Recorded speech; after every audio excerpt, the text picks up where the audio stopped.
AIIMS new டெல்லியில் junior resident போஸ்ட்டுக்கான advertisement வந்து வெளியிட்டிருக்காங்க. ஜூலை 2025 செஷனுக்கான அட்வர்டைஸ்மெண்ட் தான் இது. இதில் ஜூனியர் ரெசிடென்ட் ஜேஆர் பணியிடத்திற்கான ரெக்ரூட்மெண்ட் இருக்குது. டோட்டலாக வந்து 220 போஸ்ட் வந்து வேக்கன்சி இருக்குது ஜேஆரில். வேரியஸ் டிசிப்ளினில் வேரியஸ் டிபார்ட்மெண்ட்ஸில் 31 டிபார்ட்மெண்ட்ஸில் வந்து வேக்கன்சி இருக்குது. ஆன்லைனில் தான் அப்ளை பண்ண முடியும். அப்ளை பண்ணுறதற்கான கடைசி நாள் வந்து ஜூலை 3, 2025. சரிங்களா? அதே மாதிரி ஜேஆர் போஸ்ட்டுக்கு அப்ளை பண்ணக்கூடிய கேண்டிடேட் செக்யூரிட்டி அமௌண்ட், அதாவது 25,000 ரூபாய் வந்து செக்யூரிட்டி டெபாசிட் வந்து பே பண்ணுற மாதிரி இருக்கும். ஒன்ஸ் நீங்கள் ஜாயின் பண்ணதுக்கு அப்புறமேட்டு இந்த அமௌண்ட் வந்து உங்களுக்கு ரீஃபண்ட் பண்ணிடுவாங்க. சரிங்களா? எலக்ட்ரானிக் ஃபண்ட் ட்ரான்ஸ்ஃபர் மூலியமாக நீங்கள் வந்து அனுப்புகிற மாதிரி இருக்கும். அது எப்படி அனுப்புறது அப்படின்றதையும் பின்னாடி நம்ம பார்க்கலாம். ஜூனியர் ரெசிடெண்ட்டை பொறுத்த வரைக்கும் 2025 ஜூலை செஷன், அதாவது 1/7/2025லேருந்து 31/12/2025 வரைக்கும் வரக்கூடிய எய்ம்ஸில் வரக்கூடிய வேக்கன்சிஸை இதில் செலக்ட் ஆகக்கூடிய கேண்டிடேட்ஸை வச்சு ஃபில் பண்ணுவாங்க ஜூனியர் ரெசிடென்ட்ஸ். எய்ம்ஸை பொறுத்த வரைக்கும் இது வந்து ஒரு அட்டானமஸ் பாடி. நியூ டெல்லியில் இருக்கக்கூடிய மெயின் எய்ம்ஸில் தான் வந்து வேக்கன்சிஸ் இருக்குது. இந்தியன் சிட்டிசன்ஸ் அப்ளை பண்ணலாம். அதே மாதிரி ஓவர்சீஸ் இந்தியன்ஸும் அப்ளை பண்ணலாம். சரிங்களா? அதே மாதிரி இந்த ஜூலை 2025 செஷனை பொறுத்த வரைக்கும் லெவல் 10ல் இருக்கக்கூடிய, அதாவது 7th CPC பே மேட்ரிக்ஸில் லெவல் 10ல் இருக்கக்கூடிய ஒரு பணியிடம். அதாவது உங்களுக்கு பே மட்டும் உங்களுக்கு 56,100 ரூபாய் ப்ளஸ் உங்களுக்கு அலவன்சஸ் இருக்கும். யூஸ்வலாக வந்து சென்ட்ரல் கவர்மெண்ட்டில் இருக்கக்கூடிய ஜேஆர்ஷிப் பண்ணக்கூடிய கேண்டிடேட்ஸ்க்கு என்னென்ன அலவன்சஸ் இருக்குமோ அது எல்லாமே உங்களுக்கு வந்து அப்ளிகபிள். இதில் ஜாயின் பண்ணக்கூடிய கேண்டிடேட்ஸ்க்கும் உண்டு. 56,100 ரூபாய் அலவன்சஸ் இல்லாமல் இருக்கக்கூடிய பே. சரிங்களா? ஆன்லைனில் அப்ளை பண்ணுறதற்கான வெப்சைட் வந்து aimsexams.ac.in வெப்சைட்டில் தான் அப்ளை பண்ண முடியும். அப்ளை பண்ணுறதற்கான கடைசி நாள் ஜூலை 3, 2025 5 மணி வரைக்கும் அப்ளை பண்ணலாம்.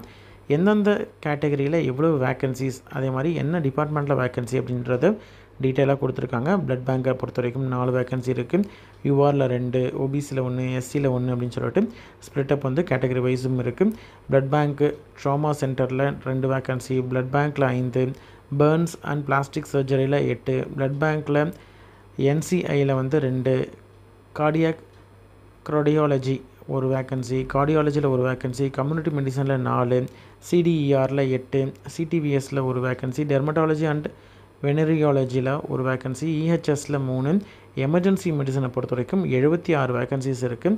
எமர்ஜென்சி மெடிசன்லேயே ட்ராமா சென்டரில் 12 வேக்கன்சி, லேப் மெடிசனில் 2, நெஃப்ராலஜியில் 3, நியூராலஜியில் 1, நியூரோ சர்ஜரியில் 5, நியூரோ ரேடியாலஜியில் 2, ஆர்த்தோபெடிக்ஸில் வந்து 5, பீடியாட்ரிக்ஸில் 5, சைக்காட்ரியில் 6, பேத்தாலஜியில் 2, ரேடியோ தெரப்பியில் 6, ரிமேட்டாலஜியில் 2, சர்ஜரியில் வந்து 31 வேக்கன்சி இருக்குது. ட்ராமா சென்டரில் டிரான்ஸ்ஃபியூஷன் மெடிசன் இது வந்து 3 வேக்கன்சி, பேத்தாலஜியில் 3, ஜெரியாட்டிக் மெடிசனில் வந்து 10, ஆர்த்தோபெடிக்ஸில் வந்து 3, சர்ஜரியில் வந்து 3. டோட்டலாக வந்து 220 வேக்கன்சிஸ் வந்து 31 டிபார்ட்மெண்ட்ஸில் வந்து 31 டிசிப்ளினில் இருக்கக்கூடிய வேக்கன்சிஸ். சரிங்களா?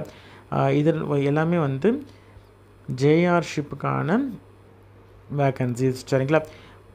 As per government rules, central government rules படி ஓபிசி, எஸ்சி, எஸ்டி, இடபிள்யூஎஸ் கேண்டிடேட்ஸ்க்கான ஏஜ் ரிலாக்ஸேஷனும் உண்டு. கேட்டகரி வைஸ் வேக்கன்சி டிஸ்ட்ரிபியூஷனும் உண்டு. பிடபிள்யூடி கேண்டிடேட்டை பொறுத்த வரைக்கும் 4% வந்து ஓபிஹெச் கேண்டிடேட்டுக்கு உண்டு. சரிங்களா? ஹரிசாண்டல் ரிசர்வேஷன் படி. அதே மாதிரி ஓபிசி என்சிஎல் கேண்டிடேட்டை பொறுத்த வரைக்கும் நான் கிரீமி லேயர் சர்டிஃபிகேட் வந்து கண்டிப்பாக வச்சுருக்கணும். அதே மாதிரி லேட்டஸ்ட்டு சர்டிஃபிகேட் ஃபினான்ஷியல் லேயர் வந்து 31 மார்ச் 2025 வரைக்கும் வேலிடாக இருக்கக்கூடிய சர்டிஃபிகேட் வைத்திருந்தால் மட்டும்தான் eligible. OBC non creamy layer certificate. Tamil Nadu கேண்டிடேட்ஸை பொறுத்த வரைக்கும் அவங்க வந்து எம்பிசி, பிசி இந்த மாதிரி செப்பரேட் சர்டிஃபிகேட் வச்சுருந்தாலும் OBC non creamy layer certificate கண்டிப்பாக வச்சுருக்கணும். சரிங்களா? நான் கிரீமி லேயர் சர்டிஃபிகேட் அப்படின்றது என்னென்னு பார்த்தீங்கன்னா, உங்களுக்கு ஓபிசி சர்டிஃபிகேட்டில் இந்த கேண்டிடேட்ஸ் இல்லைனா வந்து நேம் போட்டு he or she does not belongs to creamy layer அப்படின்ற லைன் இருக்கும். அப்படி இல்லைனா he or she is belong to non creamy layer அப்படின்ற வேர்டு வந்து இருக்கா அப்படின்றத செக் பண்ணிக்கோங்க. அப்படி இருக்கிற சர்டிஃபிகேட் கொடுத்தா மட்டும்தான் வேலிட். சரிங்களா? இடபிள்யூஎஸ் கேண்டிடேட்டை பொறுத்த வரைக்கும் இன்கம் அண்ட் அசஸ் சர்டிஃபிகேட் கண்டிப்பாக வந்து வச்சுருக்கணும். அதுவுமே வந்து ஃபினான்ஷியல் இயர் 2025-26க்குள்ளே இருக்கக்கூடிய வேலிடாக இருக்கக்கூடிய சர்டிஃபிகேட்டாக இருந்தால் மட்டும்தான் எலிஜிபிள். அதே மாதிரி தமிழ்லலாம் வந்து உங்களுக்கு சர்டிஃபிகேட் இருக்குது. இங்கிலீஷ், ஹிந்தியை தவிர வேறு ஏதாவது லாங்குவேஜில் இருக்குது அப்படின்ற மாதிரி இருந்தால் ப்ராப்பராக வந்து ட்ரான்ஸ்லேஷன் வச்சுருக்கணும் சரிங்களா அப்படின்னு சொல்கிறாங்க. அதனால் மேக்ஸிமம் இங்கிலீஷில் இருக்கும் சர்டிஃபிகேட்ஸ் இருந்ததுன்னா பிரச்சனையே கிடையாது உங்களுக்கு. அதே மாதிரி இன்கம் அண்ட் அசஸ் சர்டிஃபிகேட்கான நார்ம்ஸ் எல்லாத்தையும் கரெக்டாக இருக்கா அப்படின்றதையும் செக் பண்ணிக்கோங்க. EWS candidate, SC ST candidates, OBC, EWS, பிடபிள்யூடி கேண்டிடேட் எல்லாருமே ப்ராப்பரான கன்சர்ன் கம்பெனி அத்தாரிட்டியில் வாங்கின ஃபார்மெட்டில் இருக்கக்கூடிய ப்ரிஸ்கிரைப்டு ஃபார்மெட்டில் இருக்கக்கூடிய சர்டிஃபிகேட் வச்சுருந்தா மட்டும்தான் எலிஜிபிள் சரிங்களா. பிடபிள்யூடி கேண்டிடேட் பொறுத்த வரைக்கும் அவங்க 4% ரிசர்வேஷன் வந்து உண்டு. அது வந்து யார் அப்படின்றத பார்த்திங்கன்னா உங்களுக்கு மெடிக்கலி ஃபிட்னஸ் சர்டிஃபிகேட்ஸ் வந்து கன்ஸ்டியூவன்ட் மெடிக்கல் போர்டு வந்து கொடுத்துருப்பாங்க. இவங்க வந்து ஓபிஹெச் கேண்டிடேட்டாக இருந்தாலும் இந்த போஸ்ட்டுக்கு வந்து எலிஜிபிள் அப்படின்னு சொல்லிட்டு சர்டன் ரிலாக்ஸேஷன் இருக்கக்கூடிய பணியிடங்கள்லாம் இருக்குது. அந்த போஸ்ட்டில் எந்தெந்த போஸ்ட்டில் வந்து வேகன்சிஸ் அப்படின்றத பார்த்து நீங்கள் வந்து அப்ளை பண்ணலாம் சரிங்களா. பிடபிள்யூடி கேண்டிடேட்டை பொறுத்த வரைக்கும் 212 போஸ்ட்டில் வந்து 9 போஸ்ட் வந்து பிடபிள்யூடி கேண்டிடேட்டுக்கு, அதாவது நான் டென்டல் போஸ்ட் எம்பிபிஎஸ் முடித்த கேண்டிடேட்டில் நான் டென்டல் போஸ்ட்டில் வந்து 9 போஸ்ட் வந்து இருக்குது. அதே மாதிரி டென்டல் போஸ்ட்டை பொறுத்த வரைக்கும் 8 போஸ்ட்டில் 1 போஸ்ட் வந்து பிடபிள்யூடி கேண்டிடேட்டுக்கு ஒதுக்கியிருக்காங்க சரிங்களா. டோட்டலாக அப்படி பார்க்கும்பொழுது 10 வேகன்சிஸ் வந்து பிடபிள்யூடி கேண்டிடேட்டுக்கு இருக்குது சரிங்களா. அதே மாதிரி எலிஜிபிலிட்டி க்ரைட்டீரியாவை பொறுத்த வரைக்கும் முன்னாடியே சொன்ன மாதிரி தான் எம்பிபிஎஸ் முடிச்சிருக்கணும் அல்லது டென்டல் போஸ்ட்டை பொறுத்த வரைக்கும் பிடிஎஸ் முடிச்சிருக்கணும். அதே மாதிரி இன்டர்ன்ஷிப் கம்ப்ளீட் பண்ணியிருக்கணும். எம்சிஏ மெடிக்கல் கவுன்சில் ஆஃப் இந்தியாவில் இல்லைனா வந்து டென்டல் கவுன்சில் ஆஃப் இந்தியாவில் பதிவு பண்ண கேண்டிடேட்டாக இருக்கணும். எம்பிபிஎஸ் டிஎன்சியை வந்து பிடிஎஸை வந்து ஜூனியர் ரெசிடென்ட்ஷிப் ஸ்டார்ட் பண்ணுறதுக்குள்ளே முடித்த கேண்டிடேட்டாக இருக்கணும் சரிங்களா.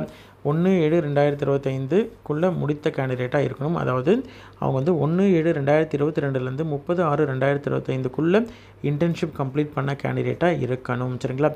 டிஎம்சி டிடிசி ரெஜிஸ்ட்ரேஷன்லாம் இருக்குது அப்படின்ற மாதிரி தான் ஜாயின் பண்ணுறதுக்கு முன்னாடியே கவுன்சிலில் ரெஜிஸ்ட்ரேஷன் பண்ணியிருக்கணும் சரிங்களா. அதே மாதிரி அன்ஆத்தரைஸ்டு ஆப்சண்ட் இந்த மாதிரிலாம் இருக்கக்கூடாது ஜாயின் பண்ணக்கூடிய கேண்டிடேட். அதே மாதிரி நீங்கள் வந்து எலிஜிபிலிட்டி ரூல்ஸ் அந்த இதில் ஜாயின் பண்ணக்கூடிய ஜூனியர் ரெசிடென்ஸுக்கான எலிஜிபிலிட்டி ரூல்ஸு என்னென்ன ரூல்ஸ்லாம் வந்து அவங்களுக்கு அப்ளிகபிளோ அதை ஃபாலோ பண்ணணும் அப்படின்றதையும் டீட்டெயிலாக கொடுத்துருக்காங்க. ஆன்லைனில் தான் கவுன்சிலிங் நடக்கும். எய்ம்ஸ் நியூ டெல்லி தான் வந்து எம்பிபிஎஸ் கேண்டிடேட் கிராஜுவேட்ஸ்க்கு செப்பரேட்டாக நடக்கும். அதே மாதிரி பிடிஎஸ் கேண்டிடேட்க்கு செப்பரேட்டாக நடக்கும். இதற்கான மெரிட் வந்து எதை பேஸ் பண்ணியிருக்கும் அப்படின்னு பார்த்திங்கன்னா INI CET PG entrance exam July 2025 அந்த எக்ஸாமில் அப்பியர் ஆகியிருக்கணும். அதில் மார்க்ஸ் வந்து எடுத்திருக்கக்கூடிய மதிப்பெண் பேஸ் பண்ணி மெரிட் லிஸ்ட் வந்து அரைவ் பண்ணுவாங்க. அதே மாதிரி அதற்கான சர்டிஃபிகேட்ஸ் எல்லாம் வந்து சர்டிஃபிகேட் வெரிஃபிகேஷன் அப்போது வெரிஃபிகேஷன் பண்ணிவிட்டு எலிஜிபிள் கேண்டிடேட்ஸ் வந்து ஜாயின் பண்ணுற மாதிரி இருக்கும். மெடிக்கல் எக்ஸாமினேஷன் பண்ணிவிட்டு ஜாயின் பண்ணுற மாதிரி இருக்கும். ஓவரால் மெரிட் லிஸ்ட் வந்து வச்சுருப்பாங்க. அதுலேருந்து வெயிட்டிங் லிஸ்ட்டும் ஆப்ரேட் பண்ணுவாங்க. ஜூலைலேருந்து டிசம்பர் வர வரைக்கும் இருக்கக்கூடிய வேகன்சிஸ் அரைஸ் ஆகிறது எல்லாத்தையும் வந்து ஃபில் பண்ணுவாங்க சரிங்களா. ஆன்லைன் ரெஜிஸ்ட்ரேஷனை பொறுத்த வரைக்கும் aims.exam.ac.in வெப்சைட்டில் அப்ளை பண்ணணும். அப்ளை பண்ணுறதுக்கான கடைசி நாள் 3 ஜூலை 2025 சரிங்களா. ஒன்ஸ் நீங்கள் அப்ளை பண்ணிட்டீங்க அப்படின்ற மாதிரி இருந்தால் அதற்கான அப்ளிகேஷன் ஃபார்ம் வரும். அதை நீங்கள் பிரிண்ட் அவுட் எடுத்து வச்சுருக்கிறது ரொம்ப நல்லது. அப்ளிகேஷன் ஃபார்ம் வந்து சேவ் பண்ணி வச்சுக்கோங்க. நீங்கள் வந்து சென்ட் பண்ணணும் அவசியம் இல்லை. வேறு போஸ்டர்லேயோ வேறு எதுலேயும் சென்ட் பண்ணணும் அவசியம் இல்லை. உங்களுடைய ரெஃபரன்ஸ்க்காகவும் நீங்கள் சர்டிஃபிகேட் வெரிஃபிகேஷன் போகும்பொழுது கேட்டாங்கன்னா ப்ரொடியூஸ் பண்ணுறதுக்காகவும் நீங்கள் வந்து வச்சுருக்கணும். அதே மாதிரி நீங்கள் வந்து ஏதாவது டவுட்ஸ் அப்படின்ற மாதிரி இருந்தால் assistant controller of examination AIIMS new டெல்லியில் வந்து நீங்கள் காண்டாக்ட் பண்ணி கேட்டு தெரிஞ்சுக்கலாம் சரிங்களா. அதே மாதிரி ரெஜிஸ்ட்ரேஷன் ஸ்லிப்பை வந்து அதற்கு கூட நீங்கள் என்னென்ன டாக்குமெண்ட்ஸ்லாம் வந்து ரெடியாக வச்சுருக்கணும் பார்த்தீங்கன்னா உங்களுக்கு certificates, mark sheets, date of பர்த்துக்கான proof, degree certificate, mark sheet, internship certificate, date of பர்த்துக்கான ப்ரூஃபு, கேஸ்ட் சர்டிஃபிகேட், பிடபிள்யூடி கேண்டிடேட் அப்படின்ற மாதிரி தான் பிடபிள்யூடி certificate, registration council registration certificate இது எல்லாத்தையும் நீங்கள் வந்து கண்டிப்பாக வச்சுருக்கணும். அதை ப்ராப்பராக வச்சுருக்கக்கூடிய கேண்டிடேட் மட்டும்தான் வந்து சர்டிஃபிகேட் வெரிஃபிகேஷன் முடித்து அவங்க வந்து ஜாயின் பண்ணுறதுக்கு எலிஜிபிள் சரிங்களா. அதே மாதிரி நீங்கள் வந்து ஸ்டார்டிங்லேயே வந்து 25,000 ரூபாய் வந்து செக்யூரிட்டி டெபாசிட் எலக்ட்ரானிக் மோடில் நீங்கள் வந்து சப்மிட் பண்ணுற மாதிரி இருக்கும். இந்த security deposit once seat allot ஆகக்கூடிய கேண்டிடேட்ஸ்க்கு வந்து ரீஃபண்ட் பண்ணிடுவாங்க சரிங்களா. ஜேஆர் ஜூலை 2025 அப்படின்னு சொல்லிட்டு அதற்கு நீங்கள் செக்யூரிட்டி டெபாசிட் அமௌண்ட் பே பண்ணணும். ரீஃபண்ட் அமௌண்ட்டும் உங்களுக்கு வந்து ஒன்ஸ் எல்லா ப்ராசஸும் முடித்ததுக்கப்புறம் நீங்கள் ஜாயின் பண்ணதுக்கப்புறம் ரீஃபண்ட் கொடுத்துருவாங்க. இன்கேஸ் நீங்கள் ஜாயின் பண்ணலை அப்படின்ற மாதிரி இருந்தாலும் ரீஃபண்ட் வந்து கொடுத்துருவாங்க சரிங்களா. லீவ் ரூல்ஸை பொறுத்த வரைக்கும் ஒரு மாதத்துக்கு 2 நாள் வரைக்கும் நீங்கள் லீவ் எடுத்துக்கலாம். உங்களுடைய கிரெடிட்டில் வந்து ஒரு மாதத்துக்கு வந்து 15 நாளுக்கு 15 நாள் அப்படின்னு சொல்லிட்டு உங்களுக்கு வந்து கிரெடிட் வந்து வைக்கப்படும் அந்த லீவு. EOL இதெல்லாம் வந்து as per government of India rules படி உங்களுக்கு EOL எலிஜிபிலிட்டி உண்டு. அதே மாதிரி ஆர்டினரி லீவ்லேயே வந்து மேக்ஸிமம் 5 டேஸ் வரைக்கும் கண்டினியூஸாக நீங்கள் வந்து லீவ் எடுத்துக்கலாம் HOD பர்மிட் பண்ணால். அப்படி இல்லைனா உங்களுக்கு வந்து டீன் அகடமிக் எமர்ஜென்சி சுச்சுவேஷனில் உங்களுக்கு எக்ஸப்ஷன் கேஸ் அப்படின்னு சொல்லிட்டு கொடுத்தாங்கன்னா நீங்கள் வந்து இது பண்ணிக்கலாம். அதே மாதிரி இந்த டேட்டு காம்பன்சேட் பண்ணுற மாதிரி நீங்கள் எக்ஸ்டென்ஷன் பண்ணிவிட்டு நீங்கள் வந்து கம்ப்ளீட் டென்யூரை வந்து ஃபுல்லாக நீங்கள் கம்ப்ளீட் பண்ணி தான் ஆகணும். அதே மாதிரி நீங்கள் வந்து இன்கேஸ் நீங்கள் இன்பிட்வீனில் ரிசைன் பண்ணுறீங்க அப்படின்ற மாதிரி இருந்தால் நோட்டீஸ் பீரியட் கொடுத்துட்டு நீங்கள் ரிசைன் பண்ணுற மாதிரி இருக்கும். அதே மாதிரி பெனால்ட்டி பே பண்ணிவிட்டு ரிசைன் பண்ணுற மாதிரி இருக்கும். சரிங்களா? எய்ம்ஸோடைய new rules terms and condition இருக்கு இல்லையா, ஜாயினிங், அதுதான் வந்து இப்போ ஜாயின் பண்ணக்கூடிய கேண்டிடேட்ஸுக்கு அப்ளிகபிள். சரிங்களா? இன்ட்ரெஸ்டட் கேண்டிடேட் அப்ளை பண்ணுங்கள். உங்களுடைய ஃப்ரெண்ட் சர்க்கிள்லேயோ ரிலேட்டிவ்ஸ்லேயோ யாராவது வந்து இந்த ஜேஆர்ஷிப்புக்கு எலிஜிபிள், MBBS முடிச்சிருக்கிறாங்க அல்லது BDS முடிச்சிருக்கிறாங்க, எய்ம்ஸ் நியூ டெல்லியில் ஒர்க் பண்ணுறதற்கு எலிஜிபிள் இல்லைனா இன்ட்ரெஸ்டடாக இருக்கிறாங்க அப்படின்ற மாதிரி தான் அவங்களுக்கு இந்த வீடியோவை ஷேர் பண்ணுங்கள். கண்டிப்பாக இந்த வீடியோ உங்களுக்கு யூஸ்ஃபுல்லாக இருக்கும் அப்படின்னு நம்புகிறேன். நன்றி.